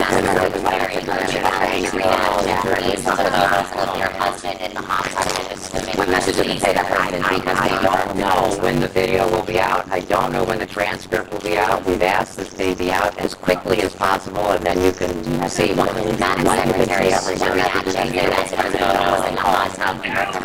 Concerns about Epstein trying to blackmail him. All right, real talk. Every turn right now, someone's talking about GLP-1s, and I think a lot of people are very close to trying them until they remember they don't really love the idea of needles. They'd much rather go the natural route if they can. You've seen the fad diets, the detox teas, the stuff that sounds like it was invented in a group chat at 2 a.m. At some point, you just want something that actually supports weight loss without feeling like a chemistry experiment. This podcast is sponsored by Veracity, and they're offering an all-natural way to slim down, get energy. Vengeance shall be mine. She acted like she had no curiosity, wasn't concerned who was in the hot tub with him or anything. She didn't know. She said she really wasn't concerned. So, you know, a lot of things she said that I think most Americans will find hard to believe when they watch the video. And by the way, James Comer, look into James Comer's past. He's been accused of abuse. He's been accused of hitting a girlfriend. He's been accused of a lot of things too, Comer. So, you know, be careful casting those stones, Comer. Then you had another MAGA Republican, Pat Fallon. Here's what he had to say. Play this clip. Now, do you think that the Boebert photo that was sent out, which y'all aren't supposed to do that, right? That's a pretty obvious no-no. So she sent that out. That gave Hillary a pretextual excuse for stopping the depot, but it was that was a violation of the rules, was it not? So you can say it's pretextual, but you're not supposed to do that. So did that affect ultimately what you guys got? It was just a pause. It was just a pause, fortunately. Honestly, Lauren Boebert, my friend, apologized for it. It was an unforced error, but it was going to be possibly, as you said, a pretense for Hillary to say, oh, I'm going to leave. And she threatened that. She actually said that. And I went right to Chairman Comer and I said, Jamie, if she leaves, we still have to hold her in contempt. Then what is she, a Fabergé egg? Yes, it was a violation, but it's a still image. And let's move forward. And Lauren said that she wouldn't do it again. She didn't do it again. Unfortunately, we were able to continue on because not only could we fill up your whole hour tonight, but we could teach a 3-credit college course. The more digging that you do with this, the more it doesn't make sense that the Clintons weren't really, they're a lot closer to Epstein than they're going to let you, believe. Okay, really? So that's what you're going with? Then Fallon finally said she's a very icy person, very icy. Politics. So take us behind closed doors. What was Hillary's demeanor like? She actually got fluffed up pretty well, looking pretty good there. So how did it go down? Well, I'd never actually seen Laura. I'd never seen her in person, and she was certainly agitated. She was trying to be a little charming to the Democratic staff, and that even fell flat. She's a very icy person, but nonetheless, she was trying to distance herself from Jeffrey Epstein and Maxwell, obviously, as she just said. She said she never met Epstein. She was just casual with Maxwell. So I asked her a question.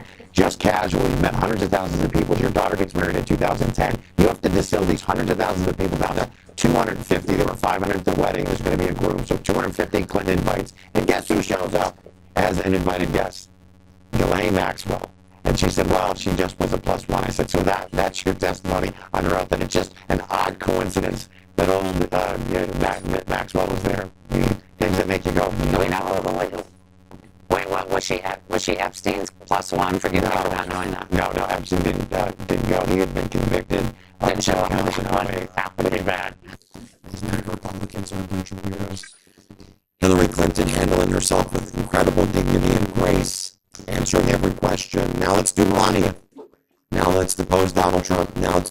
Howard Lutnick. Those are the people who should be sitting for depositions. Let me know what you think, everybody. Hit subscribe. Let's get to 7 million subscribers. Thanks for watching. If you want to stay plugged in, become a subscriber to our Substack at MidasPlus.com. You'll get daily recaps from Ron Filipkowski, ad-free episodes of our podcast, and more exclusive content only available